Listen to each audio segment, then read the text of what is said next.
Morning, मैं Rajiv Dubey, department of history, intermediate, Jamshedpur cooperative college, Jamshedpur. कल हम लोगों ने देखा दक्षिण भारत में गुप्त एवं उत्तर गुप्तकालीन विकास 1200 ईस्वी तक, जिसमें मंदिर और कला स्थापत्य है। आज हम लोग देखते हैं राष्ट्रकूटकालीन मंदिर कला एवं स्थापत्य की दृष्टि से उनका क्या महत्व है।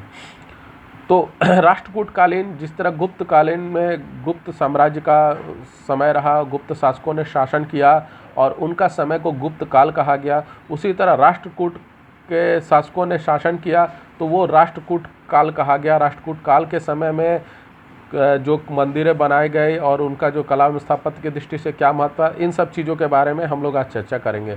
तो राष्ट्रकूट काल में सबसे जो महत्वपूर्ण और सबसे बेजोड़ उदाहरण मिलता है कला एवं स्थापत्य का, मंदिर निर्माण का, वो मिलता है एलोरा का गुफा मंदिर, जो कैलाश मंदिर के नाम से जाना जाता है। एलोरा का कैलाश मंदिर अपनी आश्चर्यजनक शैली के लिए विश्वविख्यात था।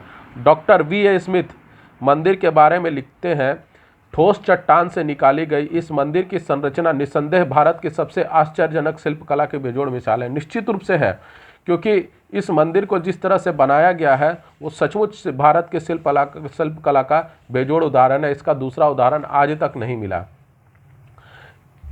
अब तक शिल्पकला के माध्यम में अभी तक अगर किसी गुफा को गुफा मंदिर बनाया गया है तो वो चट्टान के निचले हिस्से को काटकर उसको गुफा के अंदर में मंदिर के रूप दिया गया।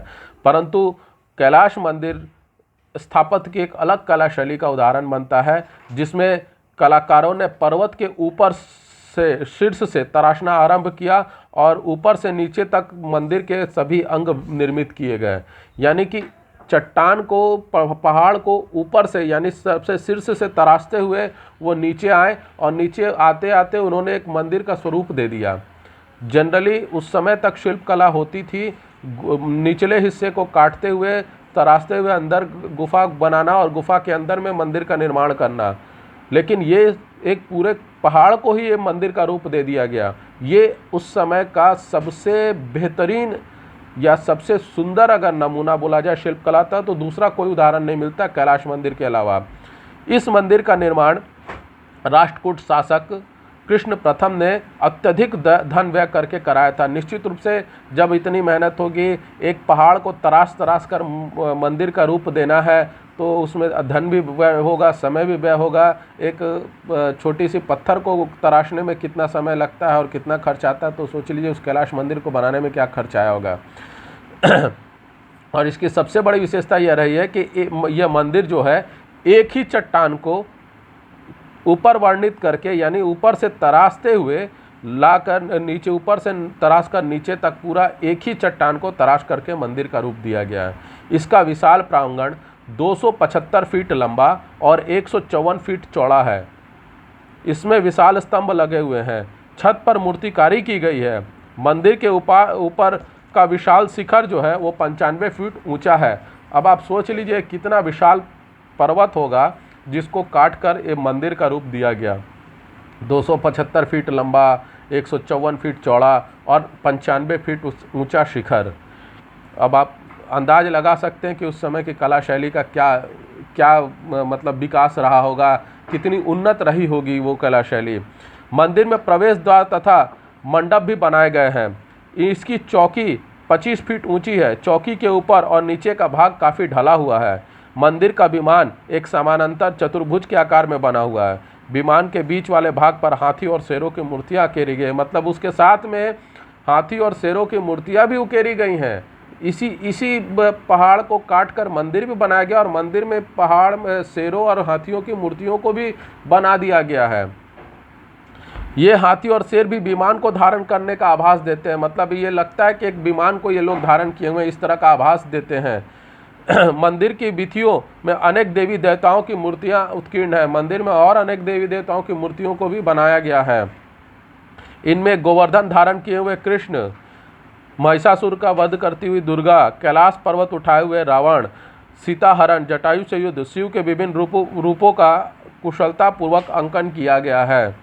इस प्रकार एलोरा का यह मंदिर विश्व में प्रस्तर कला का द्वितीय उदाहरण है। निश्चित रूप से है कि विश्व में एलोरा का जो मंदिर है वो विश्व में सचमुच बेजोड़ उदाहरण है शिल्पकला का।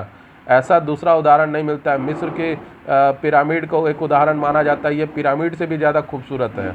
आगरा का ताजमहल को माना जाता है, ये आगरा से भी का ताजमहल से भी ज़्यादा खूबसूरत और ज़्यादा शिल्पकला की दृष्टि से ये ज़्यादा बेहतरीन नमूना माना जाएगा, परंतु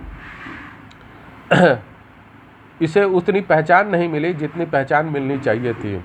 एलोरा के अन्य मंदिर में रावण की खाई, रामेश्वर, दशावतार, लंबेश्वर और नीलकंठ आदि उल्लेखनीय हैं। और भी जो कई मंदिर उस एलोरा के कैलाश मंदिर में बनाए गए हैं, जिसमें रावण की खाई, रामेश्वर, दशावतार, लंबेश्वर और नीलकंठ आदि मंदिर भी प्रमुख रूप से बनाए गए हैं।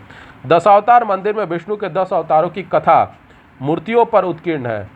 मतलब विष्णु के 10 अवतार जो हिंदू धर्म की मान्यता के अनुसार है, उसकी कथा जो है, प्रत्येक अवतार की कथा मूर्तियों पर, उस मूर्ति जिस अवतार की मूर्ति बनाई गई है, उस मूर्ति पर उस अवतार की कथा भी अंकित की गई है। साथ ही इसमें त्रिमूर्ति, जिसमें शिव के 3 मुख दिखाए गए हैं, अधिक प्रसिद्ध है। मैंने तो आज तक कभी शिव का 3 मुख नहीं देखा, ऐसी मूर्ति भी नहीं देखी, लेकिन उसमें शिव के 3 मुख दिखाए गए हैं। और ये चूँकि आश्चर्यजनक चीज़ है, इसलिए इसको लोग देखते हैं, ये अधिक प्रसिद्ध माना गया। राष्ट्रकूटों के समकालीन गुर्जर प्रतिहारों ने विष्णु के महाब्रह्मांडीय स्वरूप को अंकित करके संवेदनशील मूर्तियों का सृजन किया, जैसे शिव और पार्वती का विवाह। इस प्रकार अगर देखा जाए तो राष्ट्रकालीन कला एवं स्थापत्य अत्यंत उत्कृष्ट है। निश्चित रूप से है, राष्ट्रकूटकालीन कला एवं स्थापत्य निश्चित रूप से बहुत उत्कृष्ट माना गया, क्योंकि इसके जो एलोरा का कैलाश मंदिर जो राष्ट्रकूटों ने जो बनाया, वो अगर दुनिया में अगर 7 आश्चर्य पूरी दुनिया को मिला दिया जाए, तो भारत में अकेला एलोरा का कैलाश मंदिर सबसे ज़्यादा आश्चर्यजनक चीज़ है। लेकिन चूँकि हमें वो प्रचार नहीं मिला, उस एलोरा के कैलाश मंदिर का प्रचार मिला, इसलिए ये नहीं हो पाया। परंतु इसकी जो शिल्प कला है, एक शिल्पकार की दृष्टि से देखा जाए तो निश्चित रूप से बेजोड़ है, इसका कोई उदाहरण दूसरा नहीं मिलता है। आज आप लोगों को ये वीडियो कैसा लगा, लाइक करें, कमेंट करें, शेयर करें और ज़्यादा से ज़्यादा मात्रा में सब्सक्राइब करें। धन्यवाद।